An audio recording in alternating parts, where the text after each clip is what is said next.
LaVar Arrington II has been given number 11, Stick City, but many fans here at Penn State have voiced that they don't feel like he has necessarily earned the right to rep number 11. So today, we are going to talk about the history of number 11 at Penn State, watch a little bit of LaVar II, his highlight tape from high school, and show you guys kind of what we are really getting in him. There's been a lot of talk about him, but no one has really talked about his game itself. So we're going to dive into that, and then we're going to break down, does he really deserve to rep number 11? So hit that subscribe button if you are new to the show and you enjoy it, and let's get right into it. So it was announced last week that LaVar Arrington Jr. would wear number 11 here at Penn State, the number that his father, LaVar Sr., made a tradition here, and really, Stick City took on a life of its own. Now, wearing number 11 here at Penn State is not a team-oriented thing. For example, 0 is a team-oriented thing. That's what Jonathan Sutherland started to wear that, and now Dom DeLuca wears 0. And that is kind of someone, it's always for special teams, but it's someone who's like really gritty, great leadership, the type of guy that'll fly down on kickoff and like take off your head. That's who gets to wear 0. So that is a team thing that's actually kind of voted on between like the players and the coaches and that type of thing. Now, LaVar Sr. came out on Twitter and he actually said that he has a say in who wears 11 and has said that in the past he has played a role in picking who has wore it. Abdul Carter's dad also took to Twitter to say and voice his opinion that he feels that LaVar Jr. does indeed deserve to wear Stick City. Now, something that was kind of interesting to me up to this point is that, I think looking back, people don't really remember, Stick City wasn't really a thing until Micah Parsons started posting about it. And, Micah Parsons came in 2018 and was started to post how much of an honor was it and to carry on the tradition of Stick City. And it was kind of like, oh, yeah. Obviously, LaVar wore it, and we had all these, some great linebackers that wore number 11. But it was prior to that, you didn't really hear much about, wearing 11 and Stick City and the legacy. When Brandon Bell was wearing 11, you weren't hearing about that type of stuff. So I think it's pretty interesting, and I think Micah deserves a lot of credit. Now, obviously, LaVar started it. He was the founder. He started the tradition. So, he is the great one. But Micah kind of brought it back to life, and I think that's one of the reasons why LaVar got so back involved with Stick City was because Micah Parsons kind of did it and started really repping it hard on social media. And I think that's kind of the other point of it, too, is Brandon Bell, even in 2015 and whatnot, social media wasn't as big as it was. It sounds weird because it was I guess 10 years ago. It's kind of a while now. Oh my gosh, 2015 was 10 years ago. But it feels like that it was such a kind of a momentum change to Micah being boom, this is what we do here. The best linebackers at Penn State wear 11. That's how it works. And so that's kind of how I saw it, because that's right when I came on the scene. I was getting recruited 2017, 2018. But I didn't really realize, talking to some people and doing some research, it really wasn't a big deal to wear 11 until Micah started posting about it and repping it on social media. So I figured let's dive into the timeline of Stick City at Penn State and show you guys who wore it and when they wore it. So the history. In 1997, LaVar Arrington wears number 11 and wore it all 3 years until he was drafted in 2000. Nobody wore 11 again until Jason Ganter wore 11 as a true freshman safety in 2004. Yes, Jason Ganter, that is the son of former Penn State offensive coordinator Franny Ganter. Then he only wore it for 1 year. Tony Davis, who played cornerback and safety here, he wore it all 4 years from 05 to 08. Here he was wearing number 11, so wasn't always, obviously was bouncing around, and generally 11 kind of is a DB-ish number, I would say. So he wore it from 05 to 08, and then Navarro Bowman, in his 4th year playing here at Penn State, that was in 2009, he started wearing 11. So as soon as Tony Davis graduated, Navarro Bowman took it over. I think it's kind of Navarro Bowman's such an interesting, case for Penn State, because I remember, from what I understand, he wasn't that great here, and then he went on to have this huge all-pro career in San Francisco in the NFL. But I didn't even know, as you can call me a casual, whatever it is, but I didn't really know that Navarro Bowman even went here. I'm going to be honest. I feel like we don't post a lot about him, but he did indeed wear number 11 just for 1 year in 2009. And then right after that, Kahari Fort took it over in 2010 as a true freshman linebacker. He wore it in 2010 and 2011.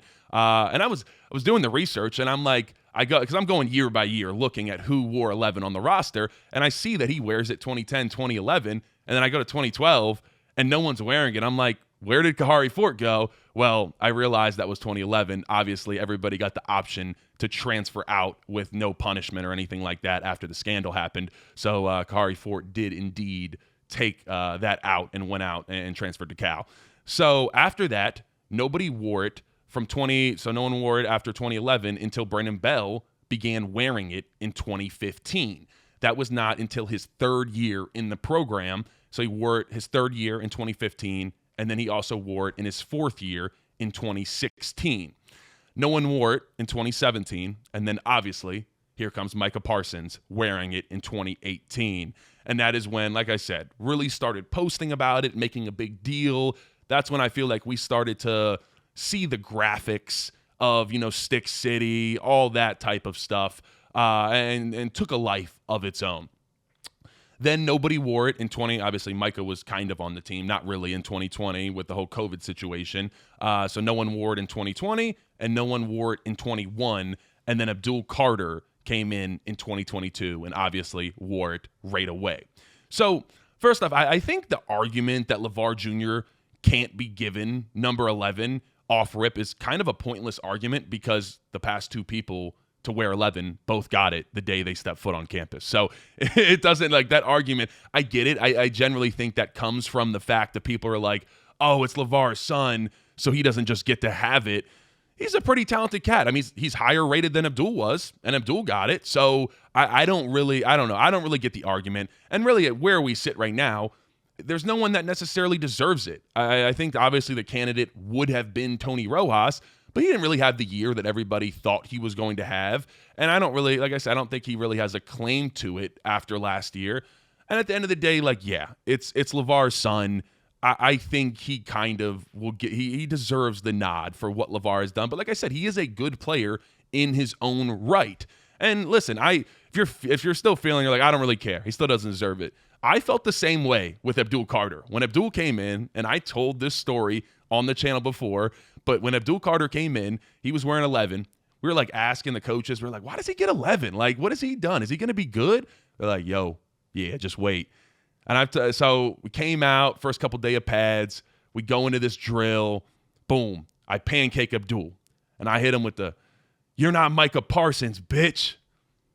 And he's got up, dusted himself off. He was like, all right, bet. Didn't say anything. A couple days go by, nothing's being said. Come out like 3 days later, we're in the same drill.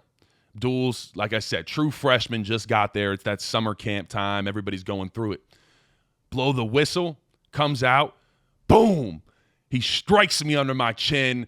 I fall down to my knees, and he like stands over top. You know how Abdul looks, and he's like, yeah, the fuck I am.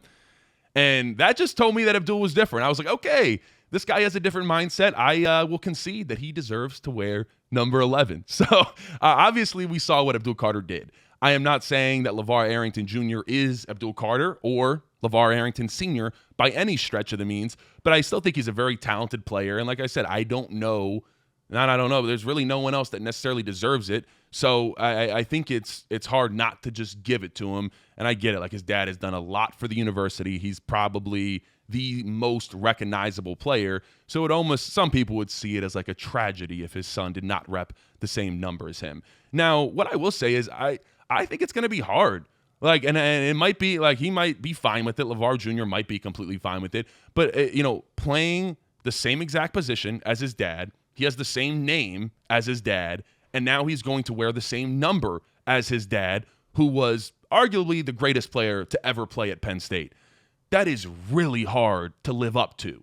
Not very many sons, especially juniors, live up to what their dads were, especially when they were one of the greatest players ever. So, LaVar transcends time. The LaVar leap, I mean, everything that he was is cool as hell. Everybody loves LaVar. When he goes to champs, everybody's partying with him still. Like, he is one of a kind. So I honestly, I somewhat feel bad that he's kind of, in LaVar Sr.'s shadow we will see kind of if he can make his own name for himself here. But like I said earlier, I don't really think anybody else necessarily deserved it. So let's talk about his tape, though. We might as well hop in the film room right now and take a look at what this cat can actually do on the field. All right, let's hop into LaVar Jr.'s tape, and right away, he is coming. Bow! Oh, my gosh. And look, at the end of the day, let's understand, this is high school tape, but seeing physicality, he's got a puller. You see this little H-back come in motion. He doesn't really want to hit LaVar, but LaVar wants to hit him, and he puts him down. Now, this next one, when I saw this, I genuinely started laughing. I've never seen this in my life. LaVar goes in, out, little boop bop, so he fakes in, outside, and this poor offensive tackle, he falls down to the ground. LaVar doesn't even touch him, and Big 72's on his back. He goes, boom. I mean, it's fluid. He does a good job of setting up the rush. Now, it doesn't really seem like he is going to play defensive end here. I think we see him a lot more in a linebacker role, but it seems like he has the qualities of understanding how to pass rush. I get these tackles are not high level, but the ability to do that is impressive. Now, I do think the next place that we will see him kind of get his initial burn right here is kickoff, coming down, laying the wood. And I like that. As a freshman, that is where you earn the right to play. And if he actually likes to come down and hit like this, well, it's going to get him on the field a lot faster. So if he can do this for Penn State as a true freshman, that could be big time. And like I said, it'll get him more playing time a lot quicker. Now, right here, I think that's a really good understanding. It kind of shows his football IQ. So instead of going past the tackle and trying to make this tackle in the backfield, he diagnoses, hey, forget it. I'm not going to get back there quick enough.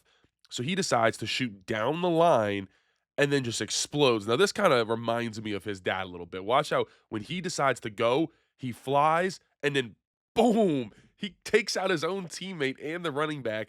But that was going to be a touchdown. Make no mistake, that cat is getting in the end zone. But LaVar leaps from, pretty much right at the hash and then flies into his man, spears his guy. But I like what I see out of this kid. He flies around with intensity. He plays the game, like I said, a lot like his dad, and he's always just trying to attack. Now, right here, just kills the quarterback, forces a really nice interception. And, obviously, when you watch this high school tape, you can't really look at it from a standpoint of like, oh, this center that he's going against right here is bad. Of course he is. It's high school.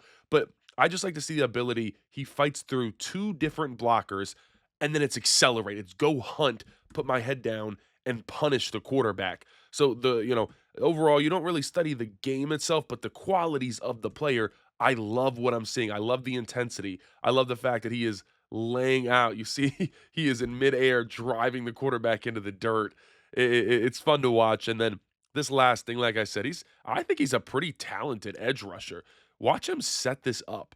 If you watch how he goes vertical for 2-3 steps, and like he really sells it. Look at his head. He's really trying to sell, hey, I'm going upfield. So this left tackle right there, look, jumps out, and LaVar feels it. He waits. As soon as the tackle jumps out, boom, inside plant, inside move, and then we're on a line straight to the quarterback. So I think he has a really high football IQ and understanding of the game. Now, can he take that next step at the collegiate football level? So obviously that was high school football, so I get it. He was clearly the best player on the field, but I think nonetheless, the talent, the raw athleticism. Shout out also LaVar's mom is a very talented athlete. And, I'm sure LaVar Sr. he wasn't going to go pick any, just nerd out of the classroom. He wanted him a ball or two to make some really talented kids with, and clearly he did that. So I think this was fun to watch his tape, give you guys an idea of what we are going to get out of LaVar Jr. and what he can provide to this team. And in the end, like I said, I think he deserves 11. Let's give him a shot. The past two people to wear it, we're giving it on day one. We'll see if he earns it. But nonetheless, I think this is a linebacker room that is, needs some help, really. We don't really have any superstars oozing out of it. Maybe LaVar Jr. could be that next guy. So I appreciate you guys tuning in this episode of the Behind the Wall podcast. We will be back at you guys Sunday night with another one. Please like, comment, subscribe. Peace.